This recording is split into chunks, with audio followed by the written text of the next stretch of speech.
The scream Chelsea swallowed never left her throat. She felt it first in the air, the way it thickened, went sour, the way the candle flames along the chamber wall bent sideways though no wind stirred them. Alpha King Cassius sat upright in his bed, and the man who had smiled at her only minutes ago was gone. In his place was something with his face stretched too tight over the bone, eyes gone amber bright and wrong, breath dragging out of him like a saw through wood. His fingers curled into the sheets. She heard the fabric tear. The lamp oil on the table beside his bed trembled, ring after ring spreading across its surface, though nothing had touched it.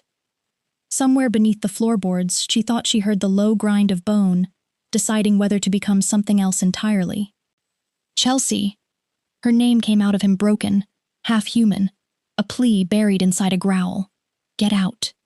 She didn't move.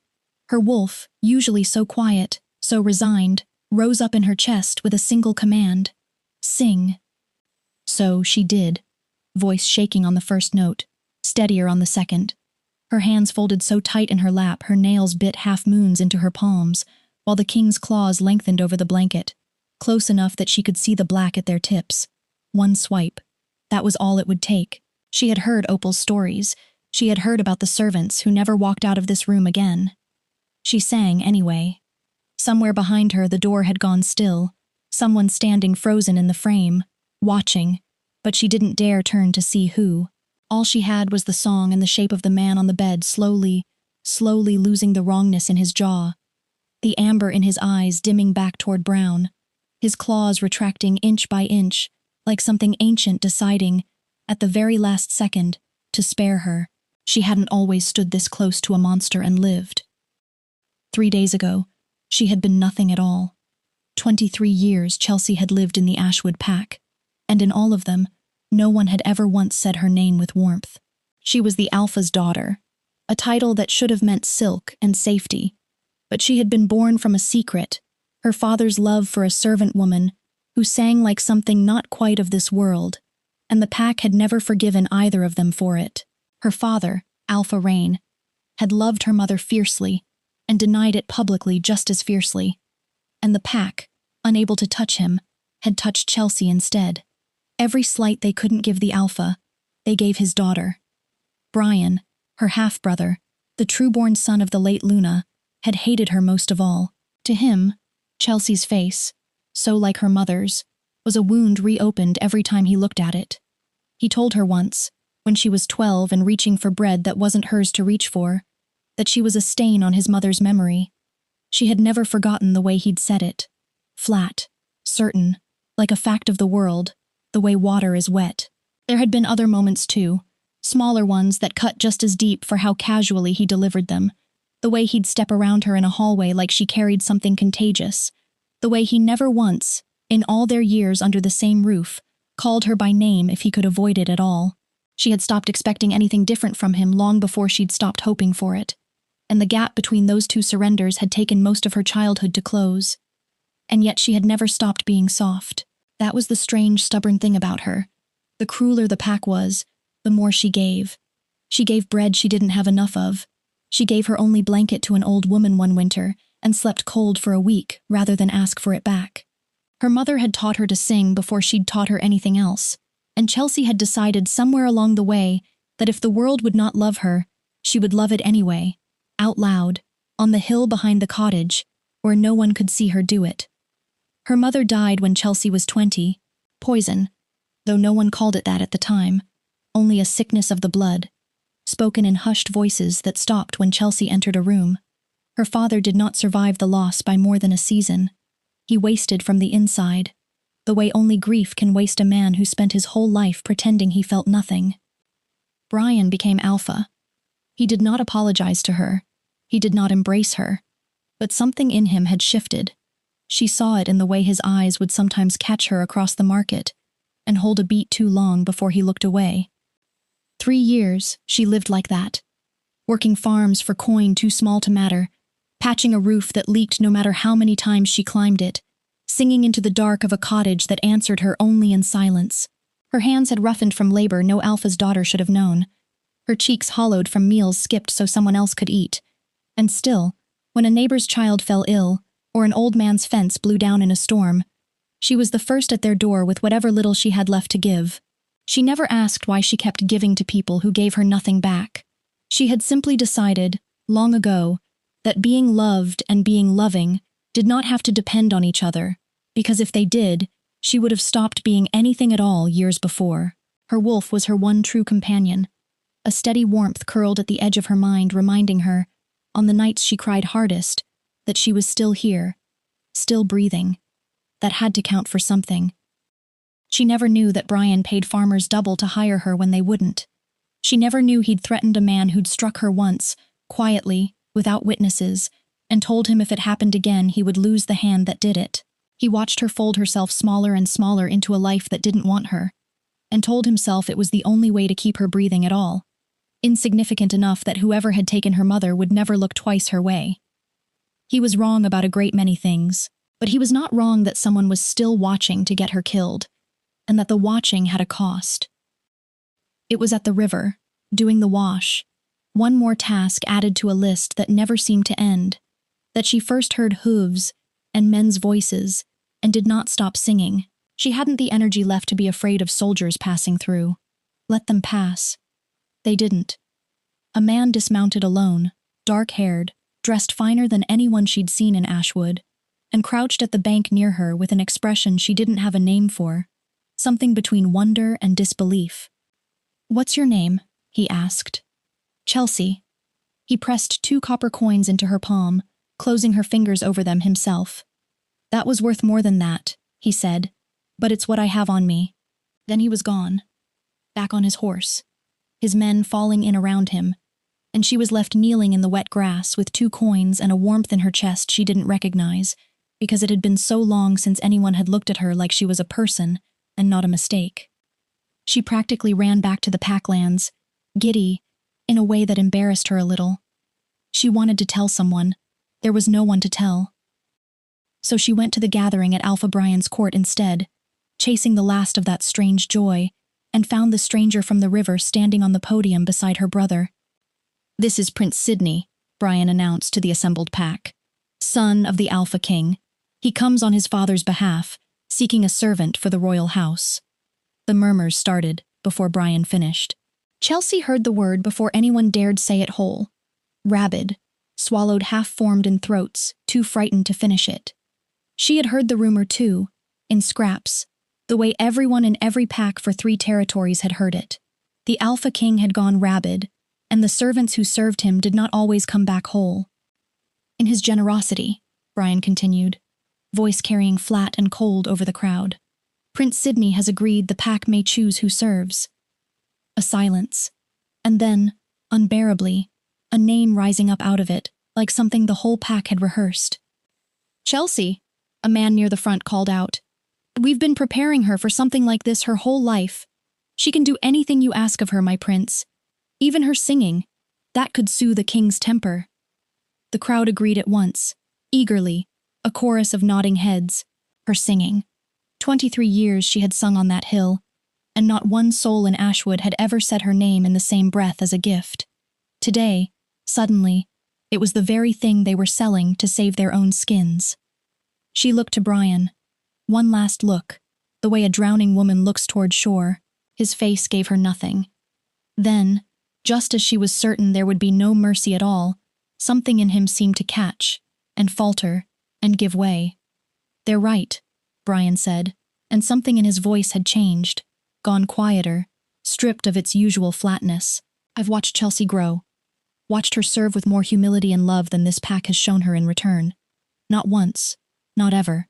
She never had the best of us, but she gave the best of herself regardless." He paused. "There is nothing left for her here. A new place will do her more good than this one ever did." The crowd cheered. Brian did not smile. Chelsea stood frozen at the weight of it, that he had seen her, all along, every year of it, and said nothing, done nothing, until the moment it was convenient to send her away. She packed what little she owned in silence. When she stepped outside her cottage, Brian was already there, a bundle in his arms. "My mother's," he said, holding it out. "The Lunas. They'll fit you better than what you have." His eyes flicked, briefly, to the worn hem of her dress. "Leave those behind." She stared at him. "Are you this eager to see me go that you're suddenly kind to me?" "I'm Alpha," he said, unreadable as ever. "I won't have my sister enter a king's court looking like she was raised by wolves who didn't care for her." He turned before she could answer, and was gone. She changed behind the cottage, folded the rest into a sack a soldier tied to a spare horse, and rode out of Ashwood without a single person following to say goodbye. She looked back once. The pack had already returned to its business, as though she had never existed there at all. It broke something in her that she had thought, after 23 years, could no longer be broken. For 3 days she rode with Prince Sidney and his men, and for 3 days she felt him watching her, not unkindly, but with the particular attention of a man solving a puzzle. He'd seen how her own brother spoke of her. He'd seen how quickly, how carelessly, her pack had handed her over without so much as a second thought. It had planted a question in him he didn't yet have words for. She made the soldiers laugh around the campfire, trading jabs with a young guard named Ferris, who swore up and down he'd wrestled a bear once and lost only because the bear cheated. She made sure every man had his bedroll settled before she lay down in her own, mended a tear in another's cloak without being asked, hummed low under her breath while she worked until half the camp had gone quiet just to listen. She spoke little of herself, but missed nothing. Not the way Sidney's jaw tightened whenever Ashwood was mentioned, not the careful distance he kept even as his eyes kept finding her across the fire. On the 3rd day, they reached the grand court of the Alpha King. A woman was waiting on the steps, beautiful, composed, dressed like she belonged to the marble beneath her feet. Sidney went to her first. Chelsea would later learn her name was Niall, and that she was betrothed to the prince. No one else so much as glanced at Chelsea's arrival, until Sidney turned back long enough to summon a servant girl. "See that she's settled," he told her. "Bring her to my father's chamber this evening." Then he was gone, swallowed into the court with Niall at his side. The servant girl, Opal, bright-eyed, endlessly talking, took Chelsea's hand like they'd known each other for years, and led her through the halls, narrating the entire history of the king's court in a single breath. Which noble had insulted which guard was sweet on which cook, which hallway to avoid after dark because the floor groaned loud enough to wake the dead. Chelsea laughed, genuinely, for what felt like the first time in her life, at a joke Opal made about the head steward's eyebrows, and something in her chest loosened at the sound of her own laughter, unfamiliar as it was. But when Opal finally sat her down to dress her for the evening, her voice dropped low, and she checked over her shoulder before speaking. "The king goes rabid," Opal whispered. "Not always, but when he does." She didn't finish. She didn't need to. Servants have been hurt. Some haven't come back at all. Chelsea felt her wolf go still and silent, the same stillness it had folded into the day her mother died. Then why do they keep sending servants at all? Because someone has to. Opal's mouth twisted, not unkindly. "We're the sacrifice the crown makes, so the kingdom doesn't have to look at what he's become. But I'll tell you the truth of it too. The ones who survive, who manage to calm him, they're taken care of. Sometimes they start to look like they belong to the royal house itself." It didn't comfort her. Nothing about it comforted her. That evening, dressed in fine royal cloth that still smelled faintly of someone else's perfume, Opal walked her to the chamber doors and left her there, and a stranger took her the rest of the way inside, into the room where an old man sat upright in a great chair, sharp-eyed despite his age, and asked her, with something like suspicion, where the last girl had gone. "I don't know, my king. I gave an order that no servant should be brought before me." His mouth thinned. "It seems my word carries less weight in my own house than it used to." He studied her for a long moment. "What's your name?" "Chelsea. Chelsea." He said it like he was testing its shape. "I can't sleep. I am so very tired, Chelsea." Her heart hammered so loud she was certain he could hear it. But she crossed to him anyway, helped him to his bed the way she might have helped her own father in his final months. The same careful hands, the same steadying voice she'd once used to talk Alpha Rain through his worst grieving nights, and sat at the edge of the chamber and began to hum.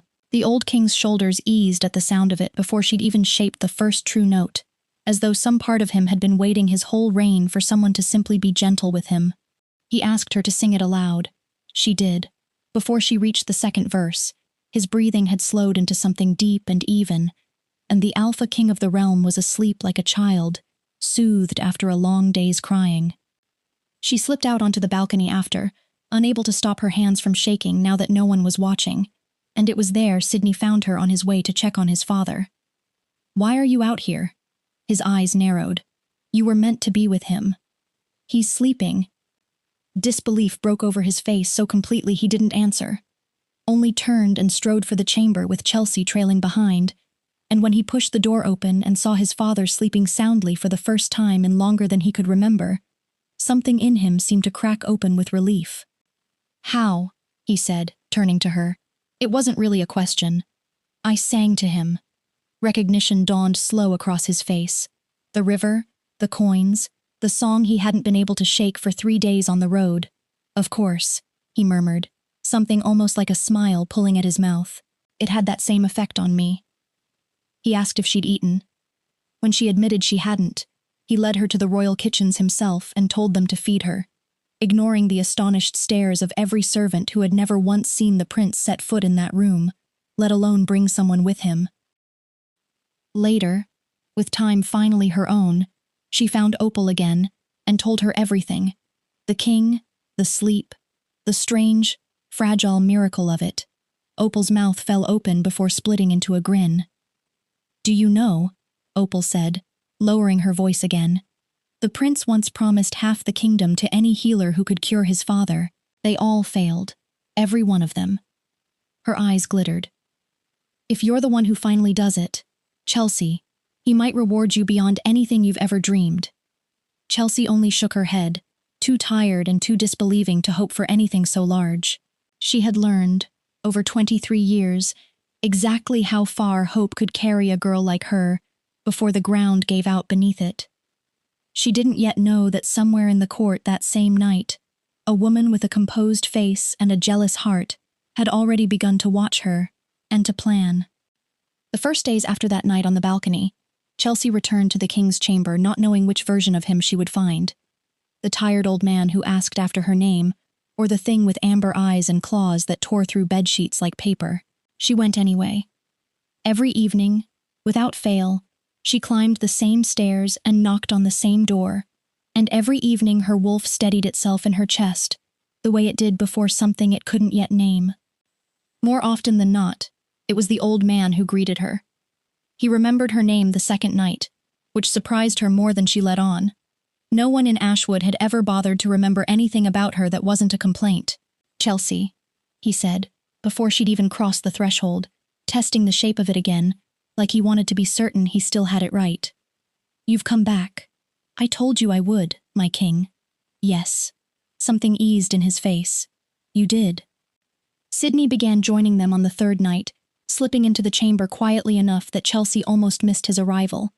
And it was there she watched something she hadn't expected to witness at all. Father and son, sitting together in the low lamplight, speaking in the unguarded way people only speak when they've stopped being afraid of each other. Cassius asked, after the state of the eastern borders. Sydney answered plainly, without the careful distance Chelsea had seen him keep with everyone else in the court. At one point, the old king reached over and gripped his son's forearm, and Sydney let him, and neither of them said anything for a long moment, because neither of them needed to. Chelsea sat off to the side through it, humming low enough not to intrude, and felt something twist quietly in her chest. She hadn't seen a father and his child look at each other like that in a very long time, not since her own father's health had failed him. Not since the last months when grief had hollowed him into someone who could barely lift his head to look at her at all. She missed her mother fiercely in that moment. Missed the particular way her mother used to hum along under her breath while she worked. Missed the warmth of a hand that had loved her without conditions attached. She swallowed the feeling down before it could reach her voice, and kept singing, because that was the only thing she knew to do with grief that had nowhere else to go. As the days stretched into a second week, the change in the king became impossible to ignore. He slept through full nights for the first time in longer than the physicians could remember. The wrongness that had once risen in him without warning grew rarer, and when it did threaten to surface, her song caught it earlier each time, gentling it back down before it could take real shape. By the second week's end, Cassius was attending court matters again, hearing petitions, reviewing grain reports, settling a border dispute between two lesser packs, with a clarity of mind his advisors hadn't seen from him in years. Alone with her one evening, after the physicians had gone and the chamber had quieted, he took her hand in both of his, weathered and steady now, in a way they hadn't been before. "Your pack was blessed to have you," he said, even if they never once had the sense to know it. He studied her for a long moment. "You are a daughter to me now, Chelsea. Whatever comes of the rest of it, remember that." She didn't trust herself to answer without her voice breaking, so she only nodded and let him see the tears she didn't bother hiding. It was around this time that Sydney began spending less time at court functions and more time in his father's chamber. Not merely to check on the king's health, Chelsea noticed, but because he seemed to want to be there, in the room where his father laughed again, where the air didn't sit heavy with the dread that had defined the palace for years. He would linger after the king had fallen asleep, sometimes, asking Chelsea small questions about her day, about Ashwood, about the songs she chose and why. She answered honestly, and found, without quite meaning to, that she looked forward to those lingering minutes more than she should have. Niall noticed the shift long before anyone said a word about it aloud. She noticed the missed suppers. She noticed the way Sydney's mood had begun to lift in a manner that had nothing to do with her, and everything to do with a servant girl who had walked into the palace with nothing but a bundle of borrowed clothes, and somehow, within weeks, made herself indispensable to every person who mattered. Niall said nothing of it to anyone. She only watched and waited, and let the resentment settle into something colder and more deliberate than jealousy alone. Opal, meanwhile, had appointed herself Chelsea's most enthusiastic champion, and did not do so quietly. The best healers in the realm failed him, she told anyone who would listen. In the kitchens, in the laundry, in the stables. Physicians with decades of training, herbs from every corner of the kingdom, and it took a girl with a voice from the moon goddess herself to do what none of them could. She said it so often, and with such conviction, that the words began to travel on their own, past the servants' quarters and into the mouths of nobles who had never once looked twice at Chelsea before. Within a month, people who passed her in the halls no longer looked through her the way the court once had. They looked at her the way people look at something they don't quite understand, but have decided, collectively, to be in awe of anyway. It reached the king himself, of course, as such things always do, and it was this, the sight of his court finally at ease, finally hopeful, finally unafraid to speak his name without lowering their voices first, that gave Cassius the idea for the ball. A celebration, he told Sydney over breakfast, more animated than his son had seen him in years. "Not for me, for her. Let the whole court see what she's given this house." Sydney arranged for a gown to be made for the occasion, deep sapphire silk that he inspected personally before it was sent to Chelsea's quarters, and told the seamstress, without quite meeting her eyes, that it needed to be exactly right. When Opal brought word of the ball to Chelsea, she nearly dropped the tray she was carrying in her excitement. "A ball," Opal said. "In your honor. Chelsea, do you understand what that means in a house like this?" Chelsea didn't. Not really. Not the politics of it. Not what it meant for a servant to be celebrated in a hall built for royalty. All she understood was that for the first time in 23 years, someone wanted to celebrate her simply for existing, and it frightened her almost as much as it moved her. The evening of the ball, Opal spent the better part of an hour pinning tiny moonstones into Chelsea's hair, fussing over the fall of the sapphire silk, insisting she stand still one more moment, though Chelsea's nerves had her wanting to pace the length of the room 3 times over. "You look like you belong here," Opal told her, stepping back to admire her work. "I don't know if I believe that yet." "You will," Opal said. "Tonight, everyone in that hall is going to make certain of it." The great doors of the ballroom opened, and Chelsea stepped through them into a wash of candlelight and music that stuttered, briefly, as heads began to turn. She had never in her life walked into a room and watched it rearrange itself around her presence, and for a moment her feet nearly refused to carry her further. But Sydney was there before she could falter, crossing the floor to meet her halfway, offering his arm with a quiet steadiness that asked nothing of her except to lean on it if she needed to. "You look," he said, low enough that only she could hear it, "like you were always meant to stand in a room like this." She didn't answer him, only let him lead her toward the center of the hall, where the king himself gestured for the music to still, and the assembled court to make way. When the first note of her song finally left her, soft, then rising, filling every corner of that vast gilded room the way it had once filled nothing grander than a leaking cottage and an empty hill, she watched nobles who had never spared her a glance go utterly silent, watched Cassius close his eyes and simply listen, watched Sydney's gaze never once leave her face. She sang 3 songs that night, each one carrying a little more of herself than the last, until by the final note her voice had stopped shaking entirely and settled instead into something that felt, for the first time, like belonging. The song ended, and for a heartbeat the whole court seemed to hold its breath before it broke into applause loud enough to rattle the chandeliers. Chelsea stood at the center of the ballroom in deep sapphire silk, her hair pinned with tiny moonstones Opal had fussed over for an hour, and felt, for the first time since she could remember, entirely seen, and not for what she could survive, but for what she could give. Nobles who would never have looked twice at a farmhand from Ashwood now leaned toward her between songs, asking after her family, her home, the source of a gift they called moon-blessed. She answered them kindly, the way she answered everyone, because she had never learned another way to be. Alpha King Cassius, seated on his dais with more color in his face than he'd carried in years, raised a hand for quiet. "This girl," he said, and his voice, though aged, carried to every corner of the hall, "has brought more peace to this palace in a single month than the rest of you managed in a decade." He looked at Chelsea, and something almost fatherly moved behind his eyes. "I do not say that lightly." The court murmured its agreement. Sydney, standing near the dais, did not take his eyes off her the entire evening, and neither did Niall, though for entirely different reasons. Niall watched from the edge of the room with a goblet she hadn't touched in an hour, her composure a thin lacquer over something curdling underneath. She had noticed, weeks ago now, the way Sydney's visits to his father's chamber had grown longer. She had noticed the way he no longer sought her out after supper the way he used to, the way his attention, once so reliably hers, had begun drifting toward a servant girl with dirt still practically under her nails. She told herself it meant nothing. She told herself that every night, and every night it convinced her a little less. Through it all, Chelsea remained exactly what she had always been, humble in a way that fame hadn't touched, loyal to the household that had finally been kind to her, and most of all loyal to Opal, who she now considered the closest thing to a sister she had ever had. She gave her wages to a laundress with 6 mouths to feed. She sat with the youngest kitchen boy and taught him a lullaby when his mother took ill. Nothing about the crown's favor changed the shape of her heart, and that, more than anything, was what made Niall's blood run cold. Because a woman like that was impossible to compete with, and impossible to remove without cause. So Niall made one.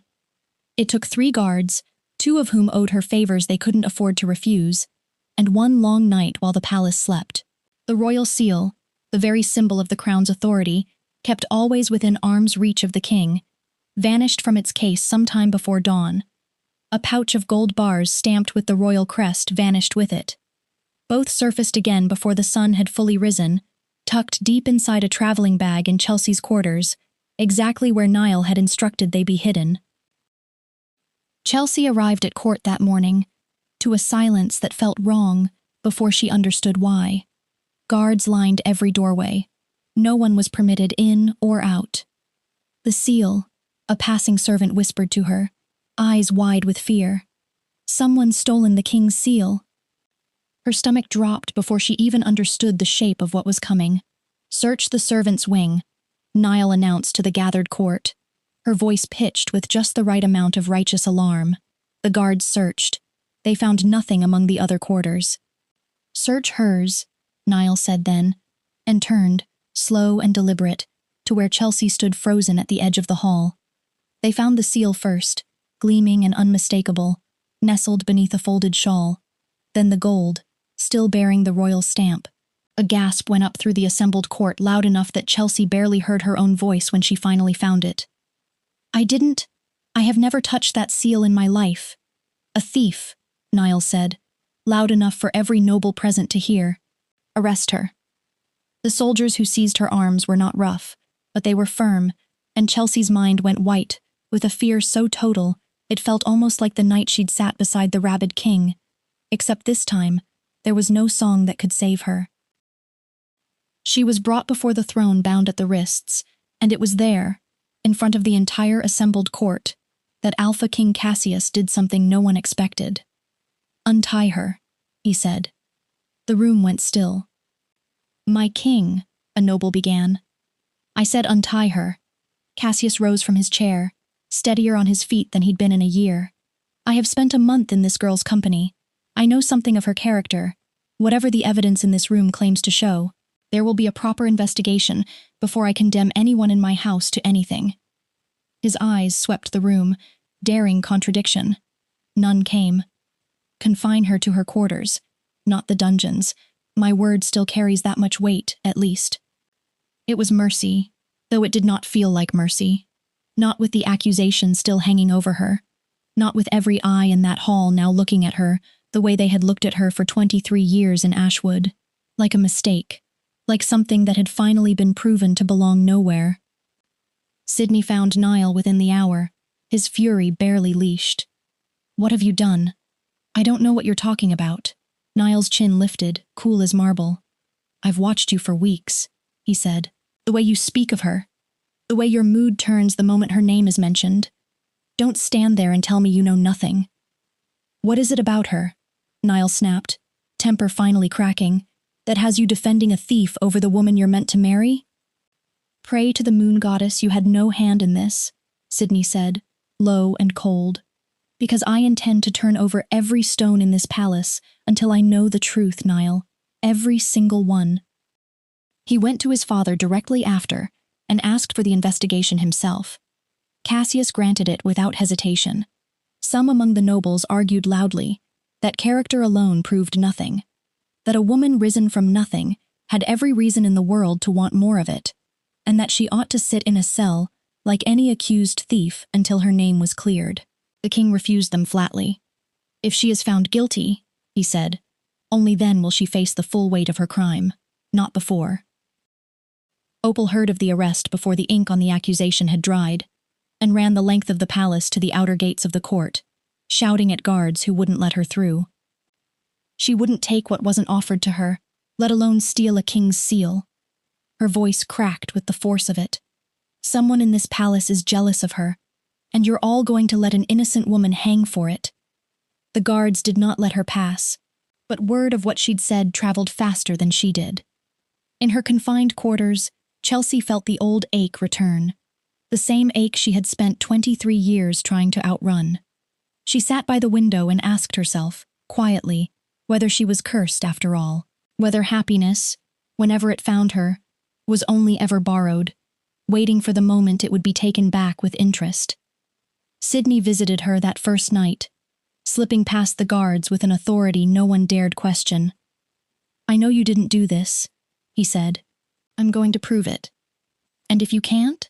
Her voice was smaller than she wanted it to be. "Will you believe I did it then?" He was quiet for a moment, long enough that her heart braced itself for the answer. "No," he said finally. "I trust you. That isn't going to change, whether I find the proof or not." She didn't tell him what those words did to her. She didn't have the language for it yet.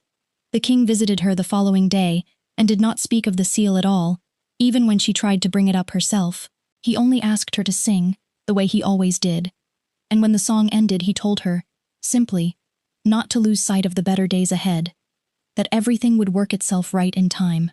She wanted, badly, to believe him. Sydney's investigation dragged through dead end after dead end. Every guard he questioned gave the same rehearsed nothing.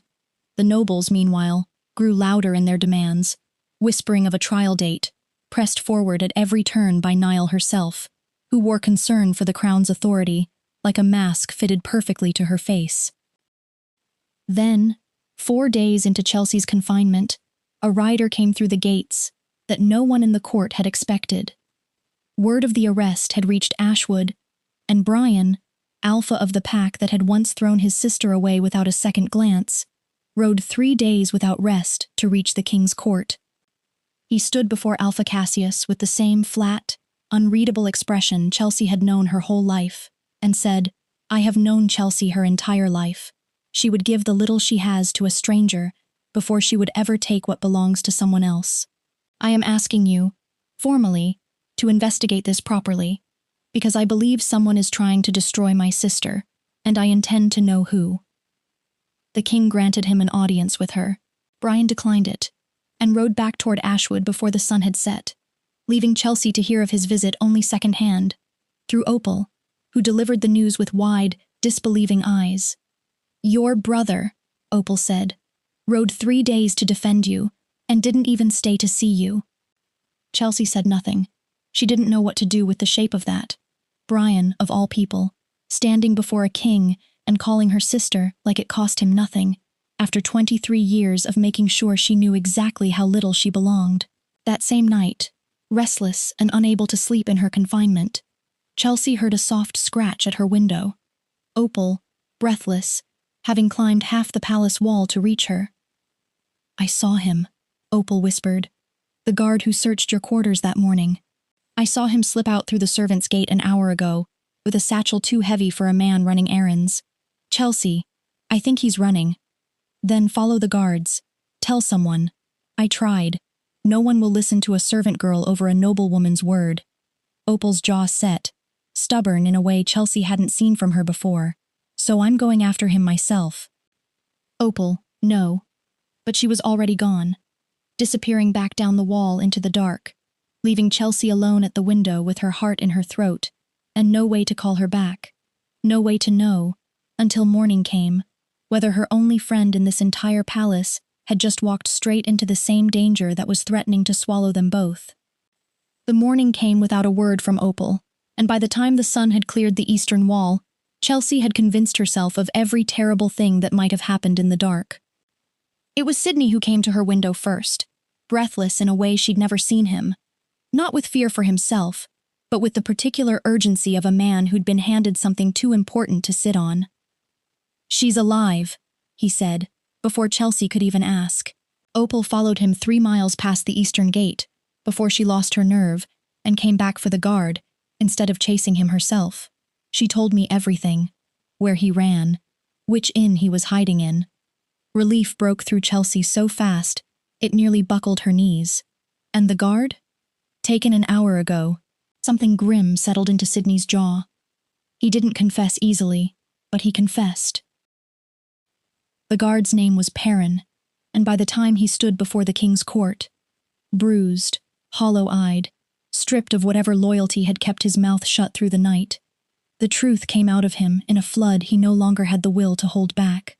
The great hall had filled to capacity, nobles crowding the galleries in a way Chelsea had never seen, all of them hungry for the same answer she was. Niall had approached him weeks earlier. He said she'd promised gold, enough to disappear somewhere no one would ever find him, if he planted the seal and the stolen coin in Chelsea's quarters and then vanished before anyone thought to question him. She said the girl was a threat to everything she'd worked for, Perrin muttered, not meeting anyone's eyes. Said she needed to be gone, one way or another. I only wanted the coin. I swear, before the moon goddess, that's all I wanted. A murmur rippled through the gallery, sharp and disbelieving, before the king raised a single hand for silence. Niall was summoned before the full court within the hour. She stood tall, composed, denying it with the same cool certainty she'd used to condemn Chelsea days before. This is absurd, she said. A frightened guard will say anything under torture. You cannot possibly. Sydney stepped forward and set something small and heavy on the table before her. A single gold bar, stamped with a royal crest so specific, so exclusive to the crown's private treasury, that only a handful of people in the entire kingdom had ever held one. Perrin had kept it, foolishly, tucked in his boot rather than spending it, proof he hadn't meant to leave behind. This came from your personal allowance, Sydney said quietly. Not the crown's general treasury, not anyone else's, yours. The silence that followed was its own kind of confession. You stopped looking at me, Niall finally said, and her voice cracked in a way it never had before, something raw and furious bleeding through the composure at last. The moment she walked through those gates, you stopped looking at me at all. No one in the hall spoke. Sydney didn't deny it. He didn't need to. Take her to the dungeons, Alpha Cassius said, weary now more than angry. A kingdom is weakened far more by betrayal within its own walls than by any enemy beyond them. He turned to Chelsea, who stood at the edge of the hall with her hands still trembling from the night before. You are cleared of every charge against you, and you owe your freedom, in no small part to the friend who risked her own safety to find the truth when no one else would look for it. Chelsea found Opal in the servants' corridor not an hour later, still breathless from the night's chase. A scrape along her forearm she hadn't bothered to tend, and the two of them collided into an embrace so fierce it knocked the wind clean out of both of them. You could have been killed, Chelsea said into her shoulder, gripping the back of Opal's dress like she might vanish if she let go too soon. So could you, Opal said, and you've never once let that stop you from doing right by someone. She pulled back, eyes bright. I'd do it again, every time, because I know if it had been me in that cell, you'd have torn this whole palace apart looking for the truth. Sister, Chelsea murmured, and Opal's whole face changed at the word. Sister, Opal agreed, fierce and certain, and then, because she couldn't help herself even in a moment like that one, added, now go. The prince hasn't slept in 4 days because of you. Someone ought to go thank him properly. She found Sydney alone in the East Garden, the same place his father used to walk before illness had confined him to his chamber. The evening had turned the sky the color of a bruise healing, deep violet bleeding into gold, and he stood with his back to her, shoulders set like a man carrying something heavier than he'd let anyone see. For a long moment neither of them said anything at all. Thank you, Chelsea finally managed, for fighting for me. No one has ever done that before, not once, in 23 years. He turned then, and whatever composure he'd worn through the trial fell away entirely at the sight of her. I couldn't have done otherwise, he said. Not for you. The dam broke somewhere in her chest at that, and everything came pouring out before she could stop it. The pack that had thrown her away without a second thought, the brother who'd let her starve in silence for years, the mother she still blamed some nights for daring to give birth to her into a world so determined to hate her for it. She sobbed into his chest, the way she hadn't let herself sob in front of anyone since she was a child, and Sydney simply held her, steady and unmoving, letting her fall apart in a way she'd never once been allowed to. My home is your home now, he told her, once her breathing had slowed, and I will always fight for you, every time. Because you deserve to be fought for, Chelsea.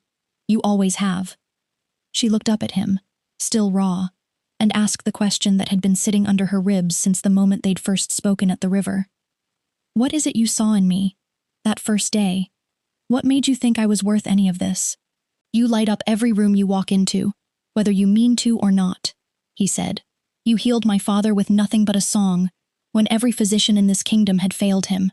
You've been treated worse than any person deserves, and somehow you never once stopped being kind to people who gave you nothing in return. He paused, and something in his voice went quieter, more unguarded than she'd ever heard it. And somewhere along these last weeks, you made me fall in love with you. She kissed him before he could say anything else, and he kissed her back like he'd been waiting his whole life for her to be the one to close the distance.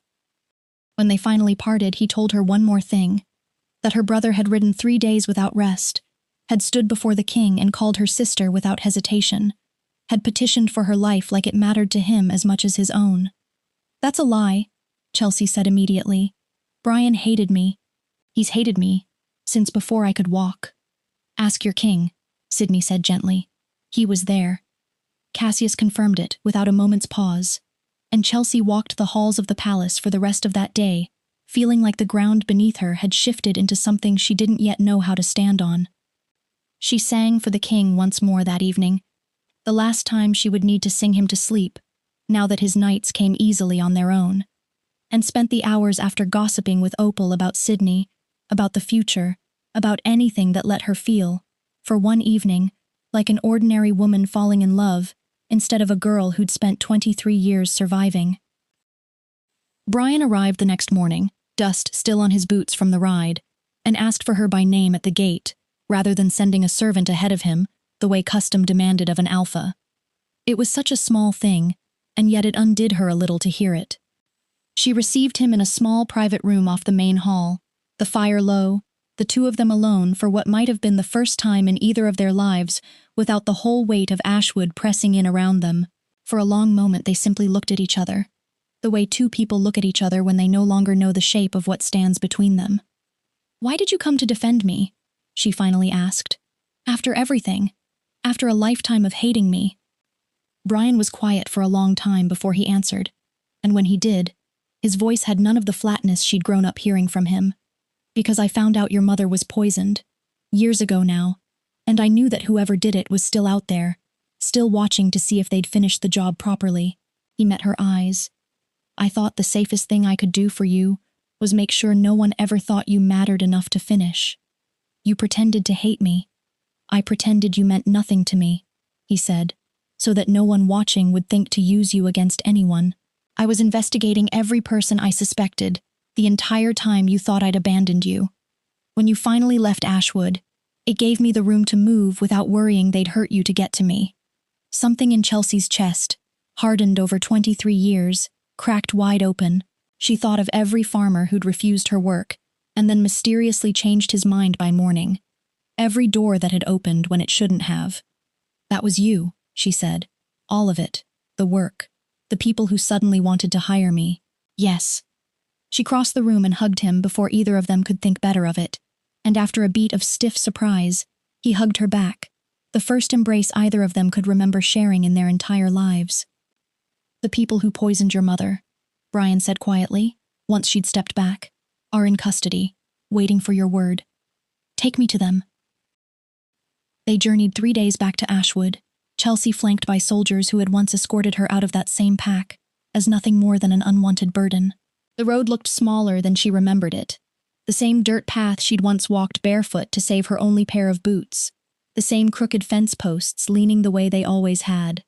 This time, when her carriage rolled through the gates, the entire pack dropped to their knees, and the silence that met her was nothing like the silence that had once followed her everywhere she went in this place. Brian brought the conspirators before her in chains, faces she recognized from a lifetime of quiet cruelty, people who had looked past her hunger and her tears for 23 years, and then, in the end, had taken the one person who had ever loved her without condition. She stood before them for a long moment, feeling the old grief rise in her one final time. "I lived 23 years believing my mother left me," she said, her voice carrying over the silent, kneeling pack. "I blamed her for dying. I blamed her for giving birth to me into a home that never wanted either of us." She looked at the people who had stolen that time from her, who had let her carry that grief and blame for years when the truth had been theirs to give her all along. "Now I know she didn't leave me. She was taken." She turned to Brian. "Let justice take its course." She looked out over the pack that had bowed to her, the same pack that had sold her like cattle to a rumored monster without a second thought, and found, to her own surprise, that she felt no hatred for them at all, only a quiet, settled peace, the kind that comes only after a wound has finally been allowed to close. She smiled at them once, climbed back into her carriage, and returned to the king's court. Alpha Cassius, stronger now than he'd been in a decade, wasted no time. He announced the mating ceremony within the week, and alongside it, his decision to step down from the throne entirely, to crown Sydney as Alpha King and Chelsea as his queen. The 7 days that followed passed in a blur of silk and candlelight, of Opal fussing over hemlines and moonstone pins with the same fierce devotion she'd brought to every dress she'd ever put Chelsea in, of the whole palace transforming itself hall by hall into something built for a celebration the kingdom would speak of for generations. Chelsea barely slept, caught somewhere between disbelief and a joy so unfamiliar it frightened her more than the Rabid king ever had. The ceremony itself came at dusk, the sky over the palace grounds streaked deep amber and rose, banners in the royal colors rippling from every tower as thousands gathered below, nobles and commoners alike, packed shoulder to shoulder, in a silence so complete Chelsea could hear her own heartbeat as she walked the long stone path toward the dais. She wore white and gold, her hair loose the way her mother used to wear hers, and when she lifted her eyes to find Sydney waiting at the altar, the whole world seemed to narrow down to nothing but the distance still left between them. He crossed to meet her before she'd finished the walk. breaking with every tradition the court had ever known, and took her hand in front of the entire assembled kingdom, as if he could not bear one more second of formality keeping them apart. When he marked her, sinking his teeth gently into the curve of her shoulder, the bond surged through her like something ancient waking after a long, cold sleep. The wolf that had gone silent the day her mother died rose up in her chest with a warmth so complete it nearly brought her to her knees, and she felt, in that single instant, every year of loneliness unspool and fall away behind her like a coat she no longer needed to wear. She marked him in return, felt him shudder against her, and understood, finally, fully, what it meant to be chosen by someone with nothing to gain from choosing her at all. The crowd erupted. Somewhere in the noise she could hear Opal sobbing and laughing at once, could hear the low, approving rumble of soldiers who had once ridden beside her, not knowing they were escorting a future queen. Cassius placed the crown on his son's head, with hands that no longer shook, his eyes wet in a way he made no effort to hide, and then turned to Chelsea, lifting a second crown from its velvet cushion, lighter than his own, delicate, set with moonstones that caught the dying light of the sunset, the way her mother's voice used to catch a room the moment she opened her mouth to sing. "The girl who sang life back into these halls," he said, his voice carrying over the hushed, waiting crowd, "now wears its crown." The weight of it settled onto her head, like something she had been carrying, unknowingly, her entire life, finally set down in its rightful place. She closed her eyes as it settled, and for one suspended heartbeat she could have sworn she felt her mother's hand resting warm against her cheek, the way it used to on the hill behind the cottage, humming along under her breath while Chelsea sang to the wind. Opal found her in the chaos afterward, both of them laughing and crying in equal measure, and Chelsea took her hands and made her a promise she intended to keep for the rest of both their lives. "You will never be a servant again," she told her. "You'll live here, with me, as my sister, in truth, not just in the word." Brian watched from across the hall as his sister, the girl the pack had groomed as a sacrifice for a rabid king, stood crowned and radiant beside the man who loved her, and something in his chest, finally, quietly, settled. He did not step forward to claim any part of the moment for himself. He only watched, the way he had always watched, from a distance he had chosen years ago, and only now understood he no longer needed to keep. Later that night, long after the court had emptied and the music had faded into something soft and distant, Chelsea slipped away from the celebration still wearing her crown, the hem of her gown catching starlight as she climbed the familiar stairs toward the one place in the whole palace that had always felt like the beginning of everything. The balcony outside the king's old chamber stood empty and quiet, the same stone rail cool beneath her palms, the same view of the sleeping court spread out below her, except nothing about how she stood there now resembled the trembling, frightened girl who had once waited here for a king's rage to pass through her unscathed. She heard his footsteps before she saw him, unhurried, certain, the way Sydney always seemed to find her exactly when she needed him to.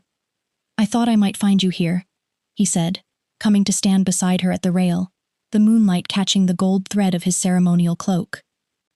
"Do you remember?" she asked, not turning to look at him yet, her eyes still on the dark line of the garden below. "The first night I sang for your father. I thought I was going to die in that room. I remember." His voice had gone low, unguarded, stripped of every ounce of the composure he wore so easily in front of the court. "I've never been more afraid in my life than I was standing in that doorway, watching you sing anyway, not knowing if I was about to lose the first person who ever made this palace feel like something worth saving." She turned then, finally, to face him fully, a queen now in every sense but the fear that had once defined her, and found him already looking at her, the way he had looked at her that very first evening, disbelieving, undone, like a man who still couldn't quite believe the moon goddess had seen fit to deliver her to a riverbank on an ordinary afternoon. "And now?" she asked softly. He reached up and brushed a loose strand of hair back from her face, his thumb grazing the curve of her cheek with a tenderness that made her breath catch. "Now," he murmured, drawing her in until there was no distance left between them at all. "There's nothing left in that room to be afraid of. Nothing left in this whole kingdom, Chelsea. Not with you standing in it." He kissed her then, slow and certain beneath a sky full of stars, the crown still resting on her head, the palace below them finally, fully at peace, and somewhere far beneath them, carried faint on the night wind. She could have sworn she heard the echo of her mother's voice, humming the same old melody that had once been the only thing keeping a lonely girl on a hillside, believing that somewhere, someday, she would be loved exactly as she was. She kissed him back, like a woman who had finally stopped waiting to be chosen, and started simply living as though she already knew she was. Thank you for listening. If this story moved you, don't forget to like, comment your favorite moment, and subscribe for the next tale of love, betrayal, and the crowns we never saw coming.